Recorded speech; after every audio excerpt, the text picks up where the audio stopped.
बानी पाकिस्तान कायद-ए-आज़म मोहम्मद अली जिन्ना की यौम पैदाइश के हवाले से तकरीब का इनेकाद किया गया और परचम कुशाई भी की गई। मज़ीद तफसीलात जानेंगे मोहम्मद कमर अब्बास से, जो डिप्टी कमिश्नर ननकाना मोहम्मद तस्लीम अख्तर राव के साथ मौजूद हैं। कमर, बताइएगा। जी बिल्कुल, बाबा कौम कायद-ए-आज़म मोहम्मद अली जिन्ना का 148वां यौम पैदाइश मिली जोश जज्बे के साथ मनाया जा रहा है।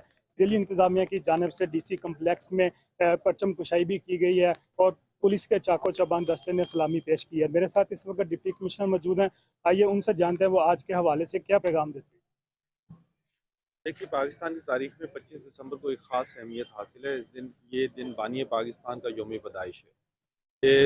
या बानी पाकिस्तान के यौम पैदाइश को हमें शायान शान तरीके से मनाना चाहिए और उनके फरमुदात के मुताबिक हम सबको मेहनत करनी चाहिए, यकसुई के साथ मुखलिसाना एफर्ट करनी चाहिए ताकि मुल्क तरक्की कर सके। और हम सबको एफर्ट करनी होगी, बेशक हम मजदूर हैं या फिर प्राइम मिनिस्टर हैं, हम बेशक इंडस्ट्रियलिस्ट हैं या फिर हम डॉक्टर हैं या कोई प्रोफेशनल हैं, हम तमाम लोगों को मेहनत करनी पड़ेगी ताकि ये मुल्क को हम कायद-ए-आज़म का पाकिस्तान बना सकें। जी, आपने सुना उनका कहना है कि हमें कायद-ए-आज़म के फरमान के मुताबिक हर एक को अपने अपने हिस्से का काम करना चाहिए ताकि ये जो मुल्क है तरक्की कर सके। जी